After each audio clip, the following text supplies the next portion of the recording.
Good evening, everyone. I'm really pleased to say that this time I have a great guest, Alex Krainer, someone that I've been following for a very long time and I've been intending to speak to on the podcast also for a very long time. Alex, thank you so much for coming on. It's a great pleasure, Vanessa, and I'm very happy to be with you. And warm greetings from Monaco to you and to all your listeners. Oh, thank you. First of all, as a quick introduction to your work, Alex, I sort of came across you first of all through the nakedhedgie.com. And I just wanted to refer as an introduction to our talk tonight. You wrote a series of articles called Is Vladimir Putin Evil? I think I'm looking at one of three, but one comment or one part of the first article that I wanted to cite before we start talking. You say, in the age of permanent warfare, we should not complacently believe that another world war is impossible. There are well understood but never discussed systemic reasons why a part of the Western economic political establishment regularly resorts to war as their preferred policy tool. You go on to say that you lived through the 1990s, through the outbreak of war in former Yugoslavia, and I'm guessing that that's where you developed this desire to uncover the truth and to do your part to expose the big lie that could catalyze the next world war, as you describe it. You wrote a book called The Grand Deception, now banned by those who wish for war against Russia. Can you give us just a little bit of background to yourself, Alex, and why you're doing what you're doing? Yes, so I'm a Croatian national. I'm 52 years old. I was born in 1970, and during the early 1990s, as you know, we had a war in Croatia, in the former, like the former republics of Yugoslavia. When the country broke up, kind of went into a war against each other. Now people will object if I call it a civil war, but I'll just call it a civil war because I don't really know what else to call it. And I have to say that episode came as a huge surprise to me because uh, if you follow Western media, then they gave you the impression that there are these centuries-old irrational hatreds that divided the people of former Yugoslavia. The Muslims, Mm. the Serbs who are Orthodox, and the Croats who are Catholic, and that this is just like a boiling pot of hatreds that erupts every so often. But that's not how it is, really. And the the peoples of Yugoslavia were intertwined culturally, economically, socially, even through families. My family is an example. My father is Croatian, my mother is Serbian, Mm. and so perhaps just a few days before the war started, um, we I for one uh, thought that it would be absolutely impossible that we went to war, that a war could break out between the republics of former Yugoslavia. Mm. But once the hostilities started, then at that point something happens to the collective psychology. Like the society rapidly polarizes, and then even if you hated your political leadership, then like all the same, the people kind of close ranks.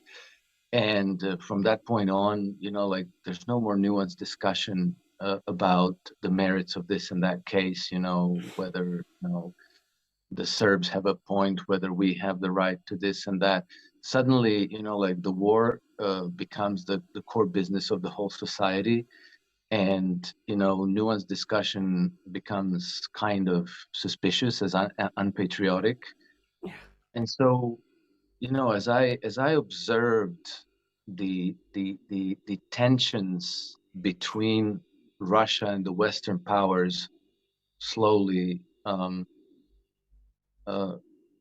gather momentum, over the last 20 years, I became very concerned because I thought, well, let's not do this again, because, even though a hot shooting war, a world war on the European continent may seem like such a remote possibility and such a, like such a surreal scenario, I've already lived through a surreal remote scenario becoming the reality, a massively destructive reality.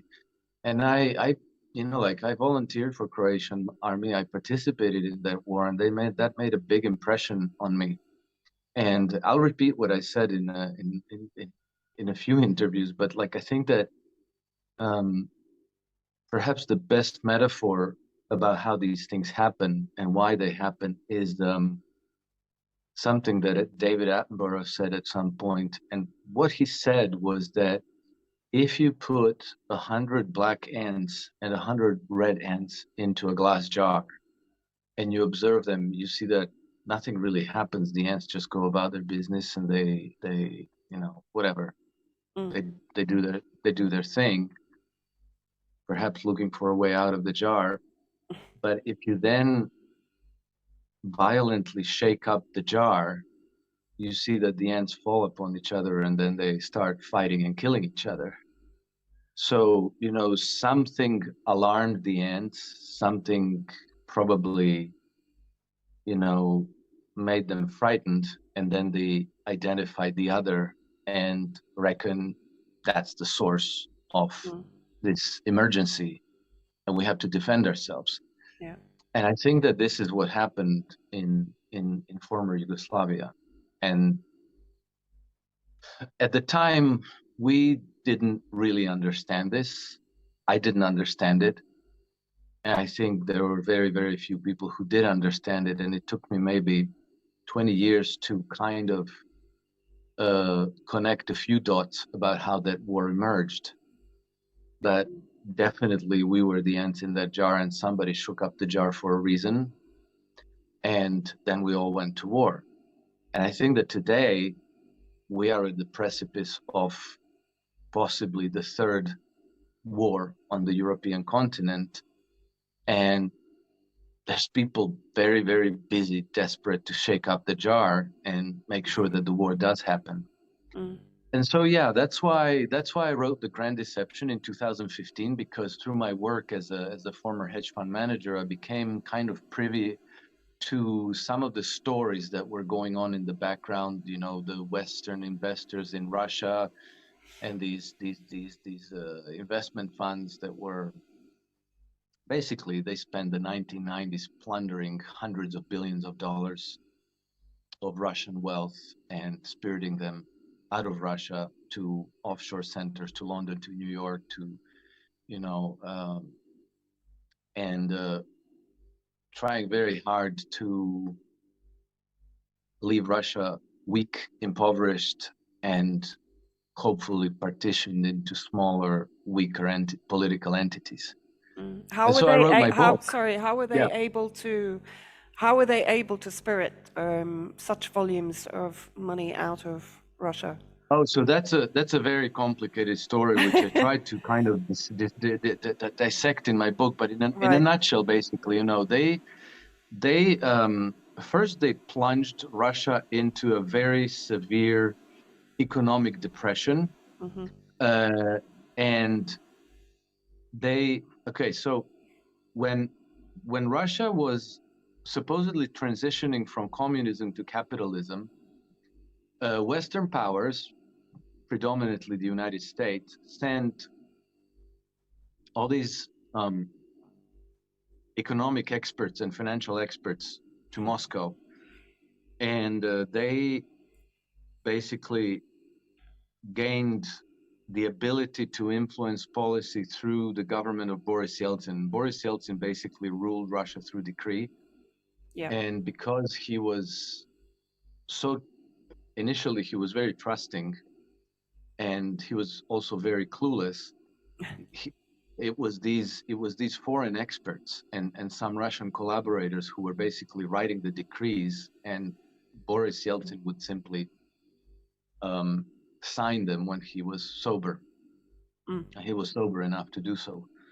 And basically, they made it possible, they made it legal to mm, for anybody to come in with money into Russia and to buy up the the basically the Russian silverware. You know, they acquired ownership in all the most valuable Russian enterprises, and you know, maybe these were not very uh, advanced types of companies, you know, but they still had the the rights to Russia's natural gas reserves, oil reserves, mineral rights, agricultural land, you know, trawler fleets, timber, all of these resources.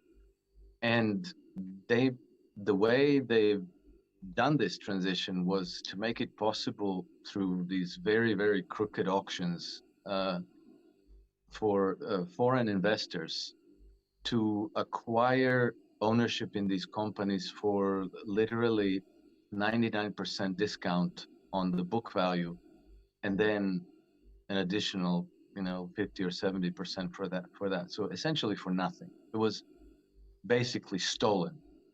And the money that they did spend on buying them was the money that was being flown into Russia on pallets from the Federal Reserve Bank of New York, freshly printed, never circulated $100 notes that went through from a bank of Republic Bank of New York, owned by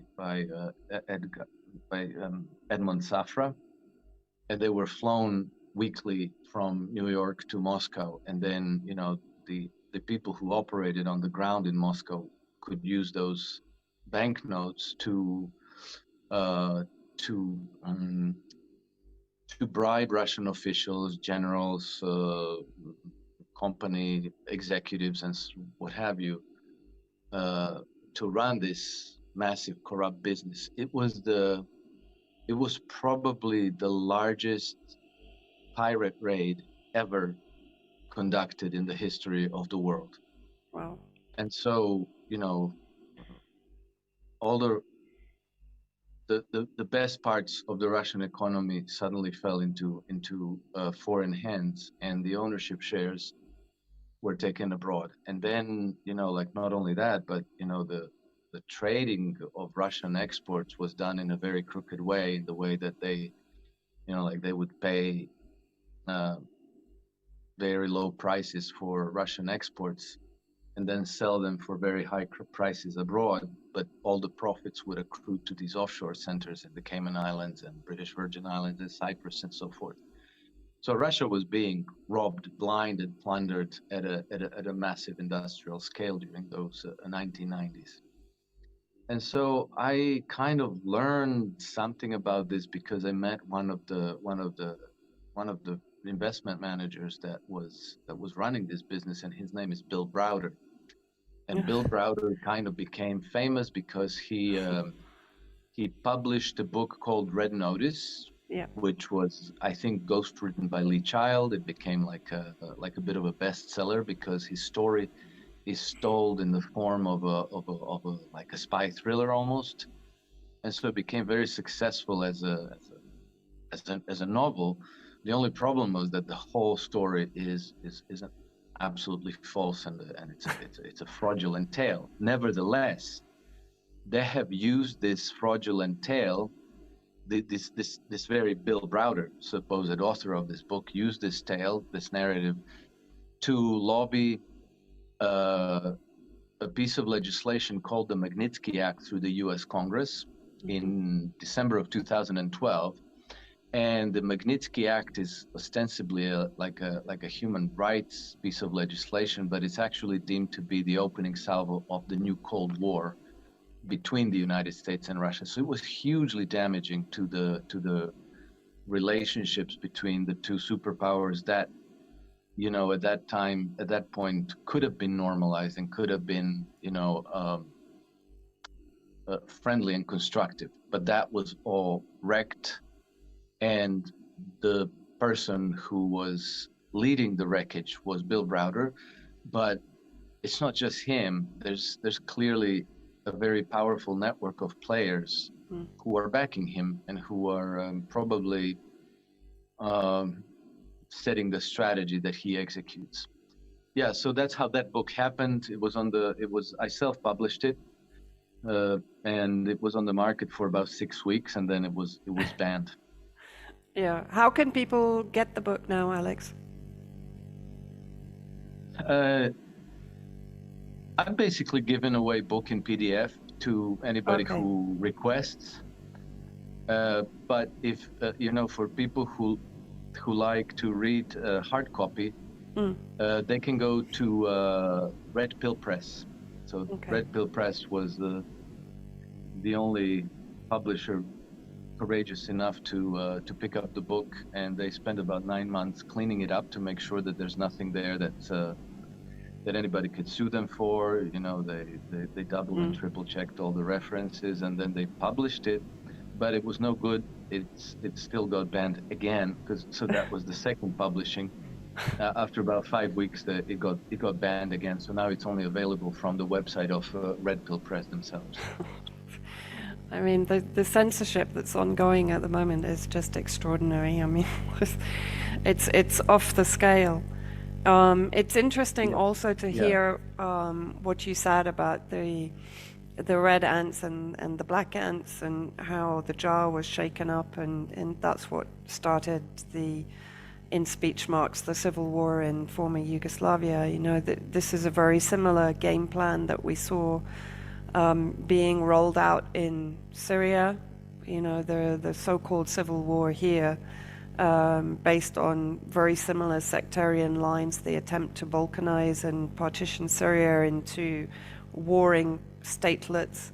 We saw that they were trying to do that in Yemen before Mansour Hadi the illegitimate Mansour Hadi left and fled to Riyadh before he instructed Riyadh or asked them to start bombing his own people. We've seen this game plan play out all the time. And speaking to George Eliasson, a journalist who's been on the ground in Ukraine and Donbass for the last 10 years, he described exactly the same thing, that neighbors were turned against neighbors. Even in eastern Ukraine against western Ukraine, and even in eastern Ukraine, neighbors against neighbors. Whereas previously all of these communities had lived, and ethnic communities had lived together peaceably. So yeah, this red ant, black ant concept is something that has been blueprinted probably in former Yugoslavia, and then has been played out particularly in Syria and going forward. I find that analogy very interesting.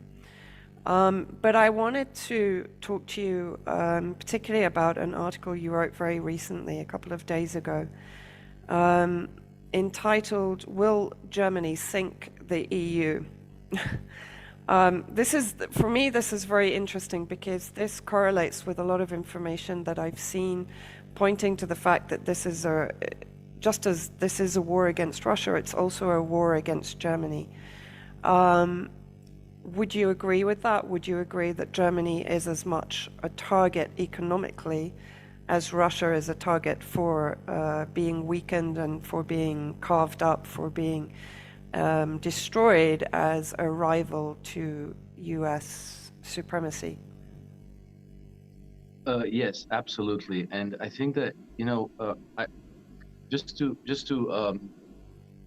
give a broader perspective to all this, today's let's call it Western Empire is a vestige of the British Empire. Yeah. And the geopolitical strategy of the British Empire has been for centuries to secure hegemony over the Eurasian landmass, for a simple reason that the Eurasian landmass is where, let's say, 2/3 of the global GDP is, 2/3 of world population lives. It has about 70% of the global energy reserves, you know, vast reserves of other types of resources. And so that's where the bulk of the wealth in this world is concentrated.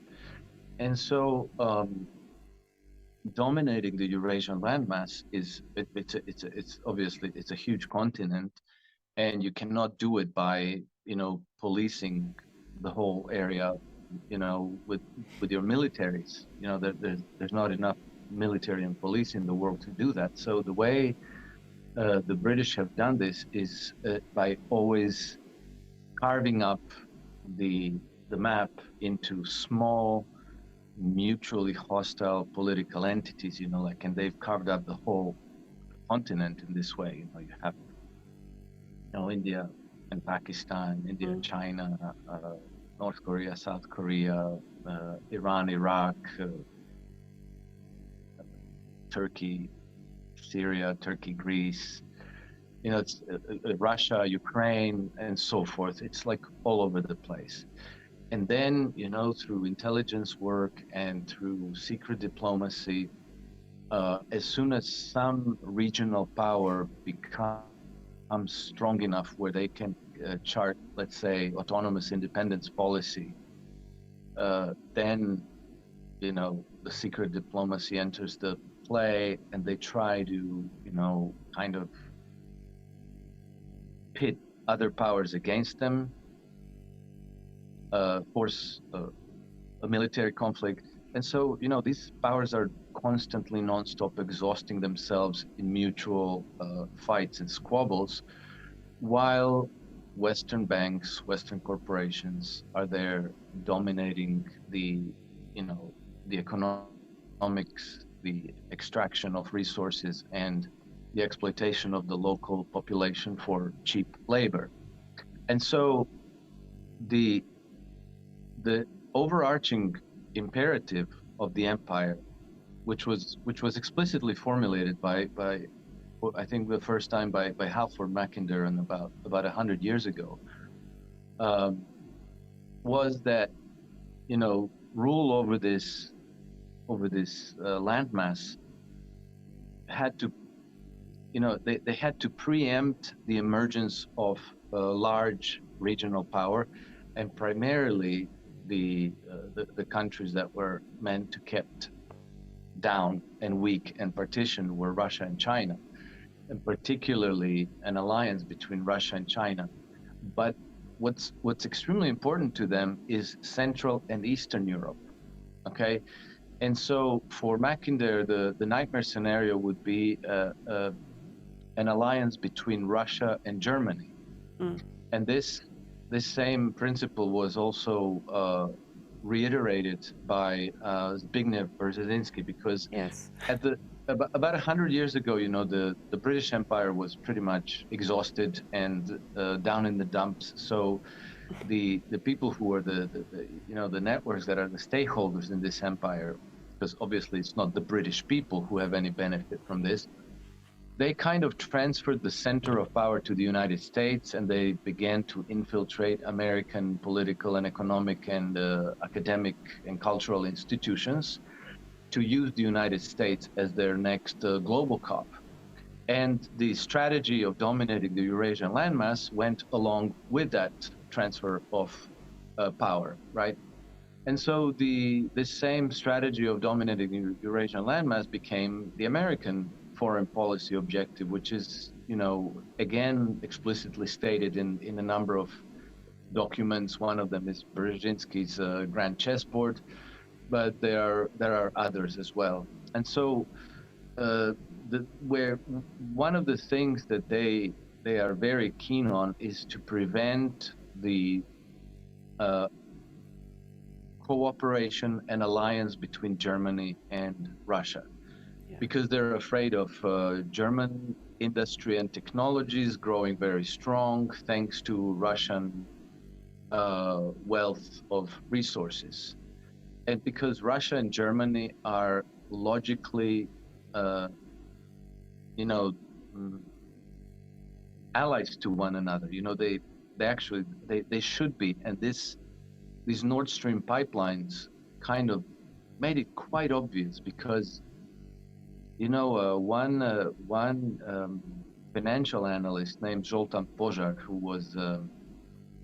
was a Fed repo analyst, and now he's like a global, I don't know what his title is, but he's the market analyst for Credit Suisse, and he wrote an important piece about this a few weeks or months ago. I forget, but basically what he concluded is that about 2 trillion of German industrial value rests on about 20 billion of Russian natural resource exports. So, like that natural gas and oil that Russia supplies to Germany fueled an industry that created about 2 trillion of value out of those resources. And if you sever that tie, then that jeopardizes about 60% of German industrial production. And it's about a third of that 60% is actually at risk of complete permanent bankruptcy if they lose access to Russian energy resources. So, the situation is such that Russia and Germany should be allies, and that they should cultivate a relationship of constructive cooperation to their mutual benefit. But that again is another jar that somebody's desperate to shake violently nonstop to prevent this from actually happening. But what I think happened this month makes it so obvious, because the attack on the Nord Stream pipeline system is clearly an attack on Germany, not Russia, because Russians could lose those $20 billion of exports to Germany, but German industry could collapse without that gas and oil. And so, this was clearly an attack on Germany, and it was clearly perpetrated by players who we regarded so far as Germans' friends and allies, and I think that most people agree that the principal suspects are the United Kingdom, Poland, Sweden, Denmark, and the United States. And that in some way, probably all of those nations had involvement in that attack. And when I say that, I don't mean, legitimate government structures of those countries, but let's say the deep state networks of all those nations. So, Germany kind of found itself attacked by its supposed friends and allies. And the only power in Central and Eastern Europe that is actually that can actually help Germany and that could support German, let's say, sovereignty and economic development is Russia. Having said all that, the political conditions now is that Germany is part of the European Union, Germany is part of the NATO, and it will be very difficult for the Germans to chart their independent sovereign policy and to say like, right, okay, we're going to reopen all these gas pipelines, and we're going to have our independence policy towards Russia, and we're just going to cooperate with them. We need their resources, we need their export markets, and the best thing for Germany is to have constructive cooperation with Russia. They can't do this, obviously. So I simply wonder whether there aren't forces in the German society, behind the scenes, who will begin to agitate in this direction. I don't know who they might be, but there are powerful industrial interests in Germany that clearly will want this to happen. That's interesting. Because I would also say that under Merkel, there would have been a stronger chance of a pivot towards Russia than under Scholz. And also, I think another issue that Germany has to contend with is, of course, the effective occupation of their territory by US military bases. And I believe the US has recently just poured more military into Germany, ostensibly in preparation for any war with Russia in Europe. So I guess, I mean, they're in a very difficult situation from that perspective. I think the British military presence has been reduced somewhat, but it's still there, it's still palpable. And I think also you mentioned in your article this attempt by the US to switch Germany from Russian natural gas to American supply, and how this, rather than being, as you said, a friendly approach to assuage the situation, it would actually increase the pressure on Germany, if I understand what you wrote correctly. Well, I think that what the United States have done there, like at the diplomatic level, they were basically trying to reassure the Germans that the United States would be able to supply natural gas and, let's say, offset some of the loss that the Germans are going to have by switching off the Nord Stream pipelines. Mm. Everybody knew that the United States couldn't cover nearly enough of that, but there wasn't. The United States is a capitalist private economy. The government cannot and does not make contractual relation. They don't create contractual relationships at the business level, right? So they basically let it up to the industry and to the traders. Mm. And when the when the prices of gas started exploding in Europe, well, for the American gas industry and the gas traders, this was a fantastic business opportunity, and they were, like they were able to generate something like $200 million in profits per single LNG tanker shipment.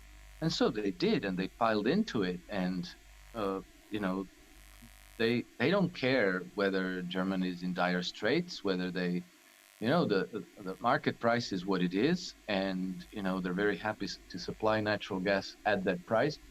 But like Germany has found itself where like it shut off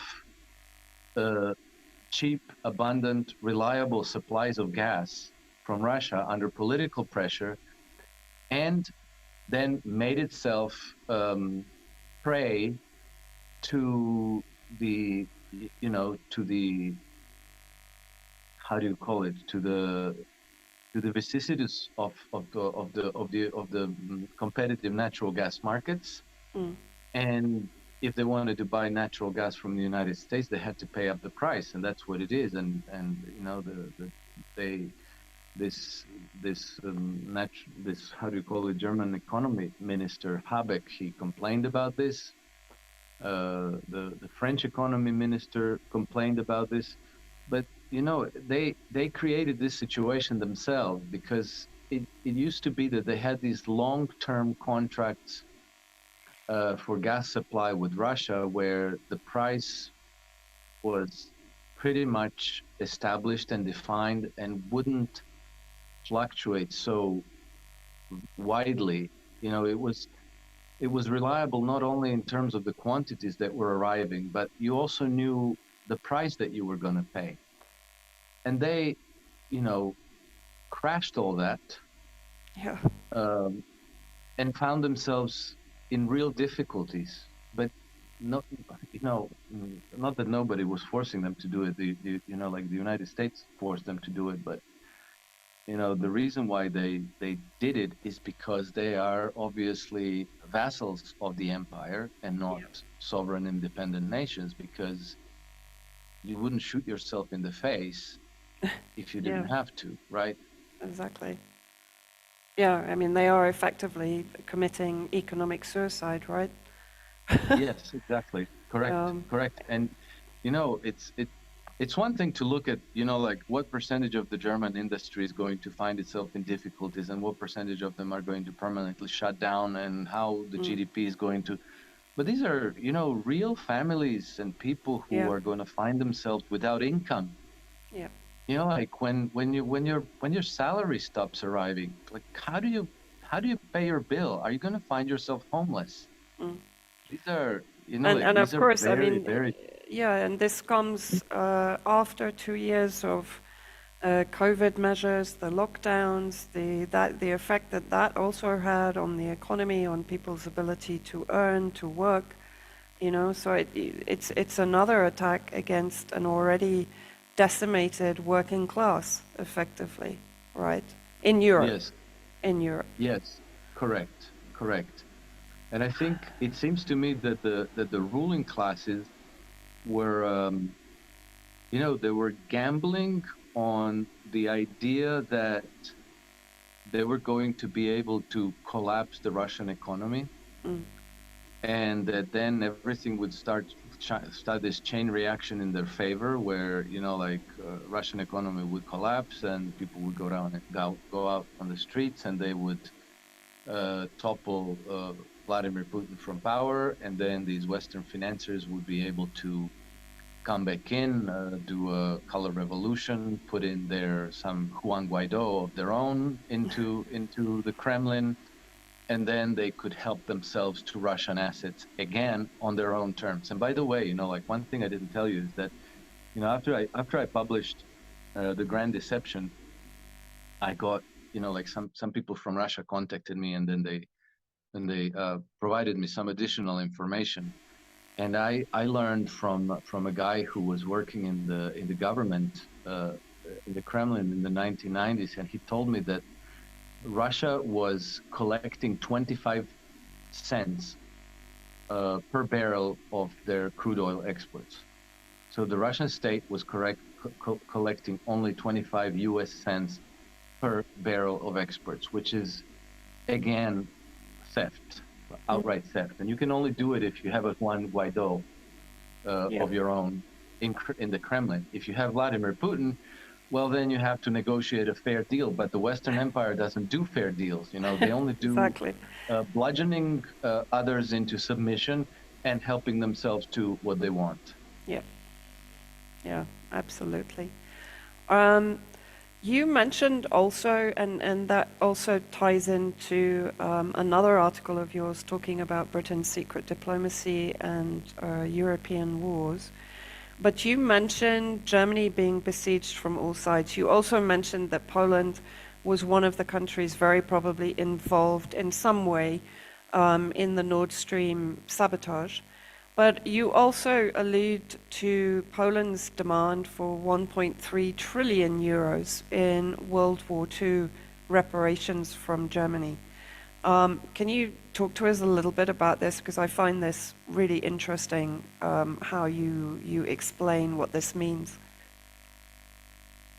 Well, okay, so I what I found very, very strange is that there's this new alliance between the United Kingdom and Poland, Mm, and there's actually a treaty that was signed in December of 2017 between the UK and Poland, and this is like a defensive, a defense treaty. And the strange thing about this is that both Poland and the UK are already part of a collective security organization, which is the NATO. So why do you need another defense treaty on top of that? yeah. And so what I found was that um, there's there has been a little bit of frustrations among these ruling circles that like NATO is too inert for their needs. It doesn't allow them sufficiently agile conduct of foreign policy. So they created just this extra alliance between the UK and Poland. They have also been, traditionally after World War One, Western capital has been kind of counting on Germany to be the the power in Central Europe that would um, hold the fort for them, in their whole strategy of dominating the Eurasian landmass. It's very important to have a reliable, compliant power in Central Europe so that you control Eastern Europe, all right? And so they kind of designated Germany as their, you know, economic, military, political power in charge of Central and Eastern Europe.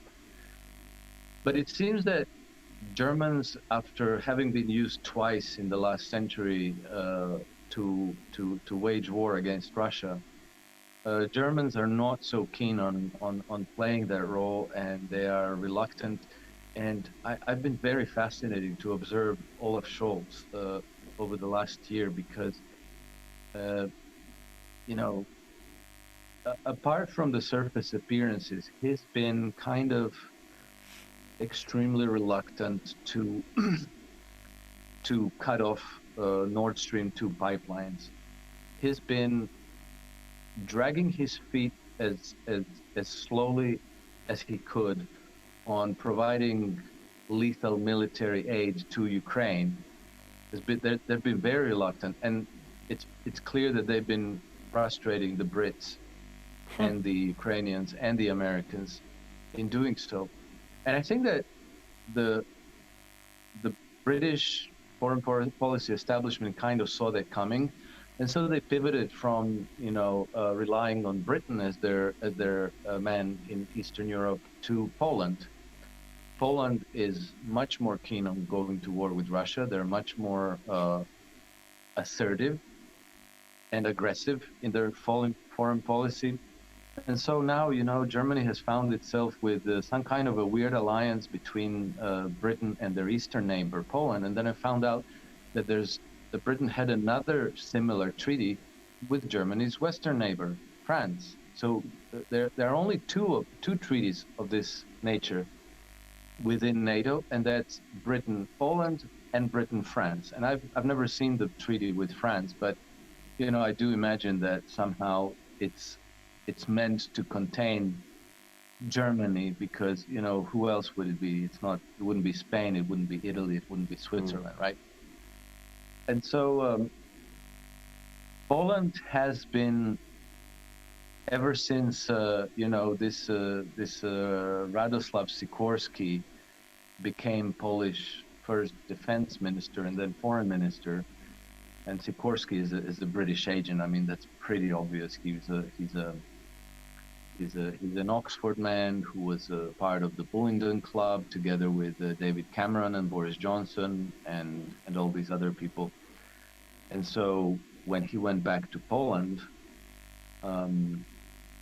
suddenly the same year he returns to Poland, he becomes the Minister of Defense, even though he has nothing to do with the military, never served in the military, but suddenly he's the Minister of Defense of Poland, and then later this was just for the listeners. This was back in 2005, right? That he returned to Poland. Yes, correct. Yeah. And he even, in the meantime, he even became a British citizen, and then to become, a member of the Polish cabinet, he took back his Polish citizenship, and then miraculously, the same year he parachutes into Warsaw, he becomes the defense minister, as one does, right? Yeah. And ever since then, the Poland has begun to kind of emerge as a much more assertive power in Eastern Europe. And Sikorski was even caught in a leaked audio tape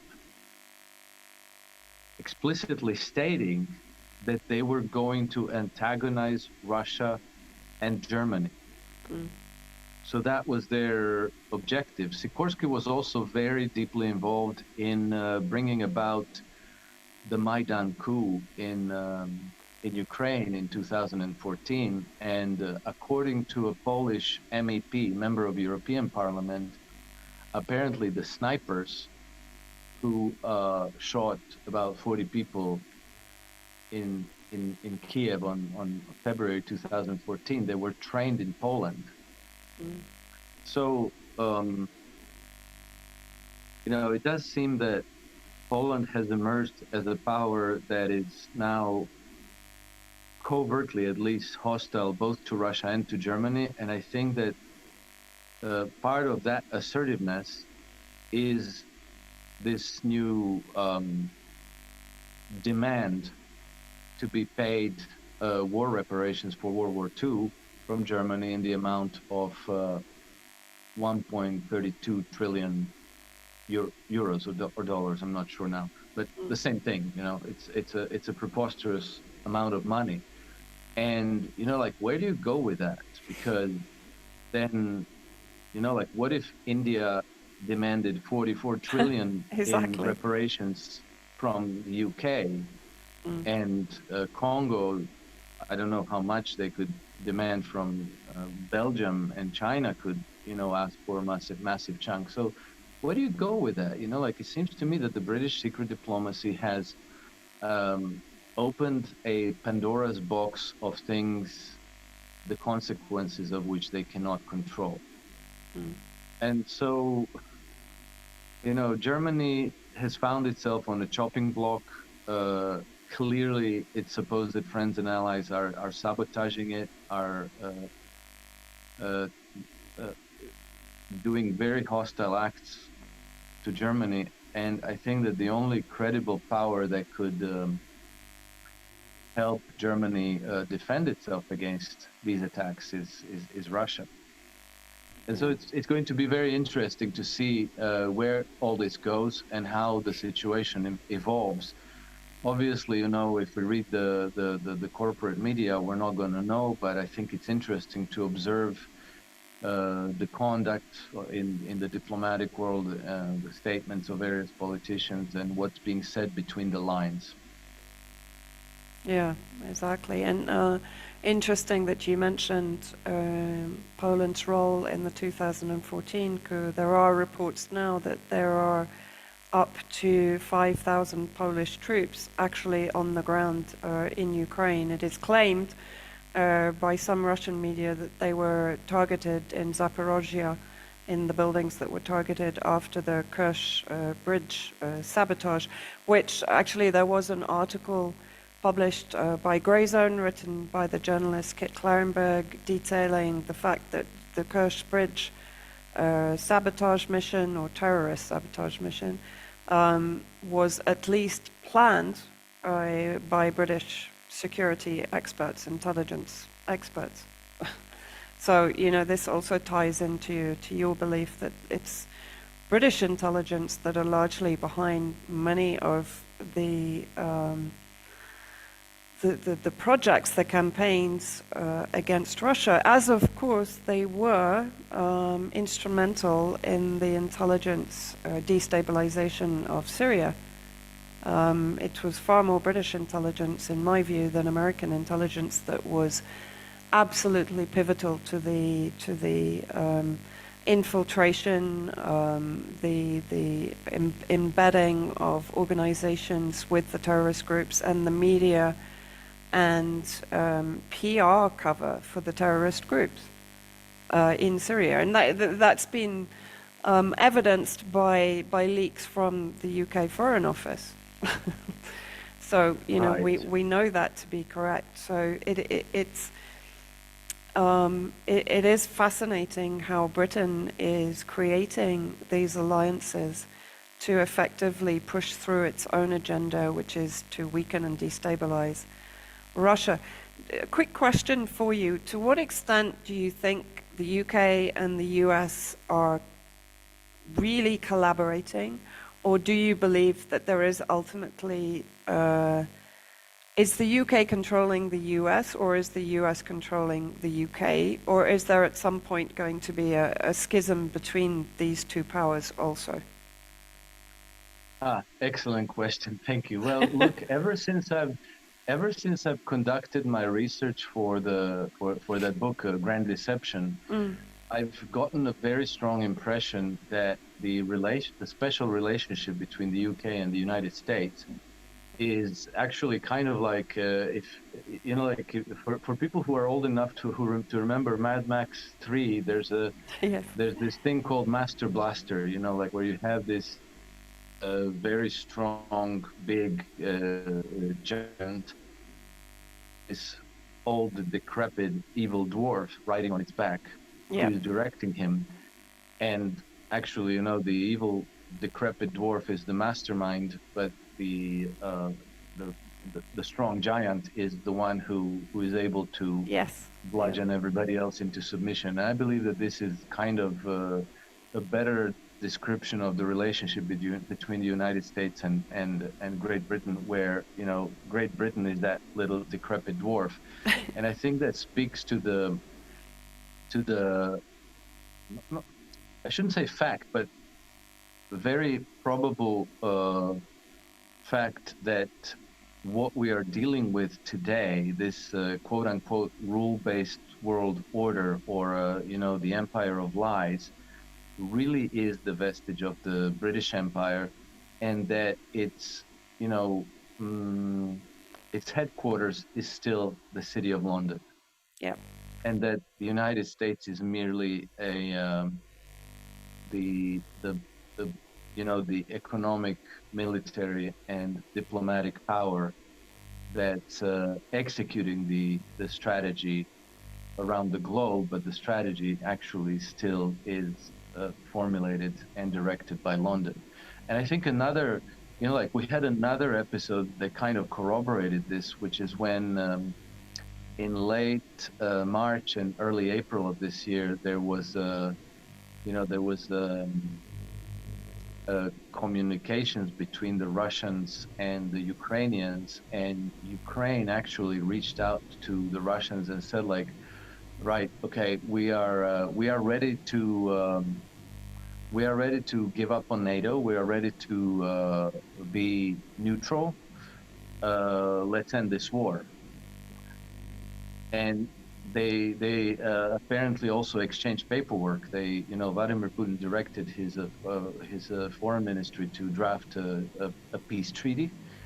And so we got really close to the peace treaty being signed and the war in Ukraine ending. And the deal was that Russia would withdraw back to where it was before the invasion started on 24th February of this year, in exchange for Ukraine committing to not joining the NATO and not and becoming a neutral nation. Yeah. So that would have been best for everybody. But then who was it who suddenly parachutes into Kiev unannounced, practically? Was Boris Johnson. Yes. And so I don't understand why everybody says today, you know, like when I listen to commentary in the newspapers and on TV, everybody says like, oh, it was Joe Biden who sent Boris Johnson to Kiev. Why wouldn't Joe Biden send Anthony Blinken or, you know, Victoria Nuland? That would have been, you know, Exactly. up Yeah. her alley. Or, you know, the United States has an ambassador in Kiev. They could send him. Why would they send Boris Johnson, of all people? No, this is evidence that the United Kingdom is charting their own policy. It's their own agenda that's shaping the events. And, you know, like another thing is, you know, like the United Kingdom also has a treaty with a trilateral treaty, the UK, Poland, and Ukraine, which was, I don't think there's a signed document. There isn't a name to it. I haven't seen anything like it, and it hasn't been divulged for sure. But there's a treaty between UK, Poland, and Ukraine. Not US, Poland, and Ukraine. Not US and Ukraine. UK, Poland, and Ukraine. And this was apparently this was announced at some point in February, just before the hostilities began. You know, Liz Truss, as the foreign minister, was in Kiev, and she and Zelensky announced this as Zelensky made a speech to the Rada I think it was 21 or 22 February, so just like 2 days before the hostilities started. Yeah, yeah, and I would also confirm that with the situation in Syria in 2017, when Trump was actually making noises about withdrawing from Syria, and suddenly, and the UK media went crazy. They were Yes. furious with him, and if you remember, almost immediately the white helmets were triggered to produce the Khan Sheikhoun chemical attack, if you remember, and that brought Trump back Yes. in, and that was when he launched the missiles, the Tomahawk missiles, against the various air bases in Syria, if you remember. Yes. It was Exactly. clear, it Excellent. was absolutely clear as day to me what happened, because you Yeah. could just see it. You know, they were gnashing their teeth in the UK that Trump was actually daring to say he was going to withdraw from Syria. And Yeah, it, you know, it, excellent. I'm glad you brought that up because, like another case later was the US withdrawal from Afghanistan. yes, Again, it was the British establishment that reacted with absolute fury against that. yeah, yeah, They felt betrayed by the Biden administration. yeah, exactly.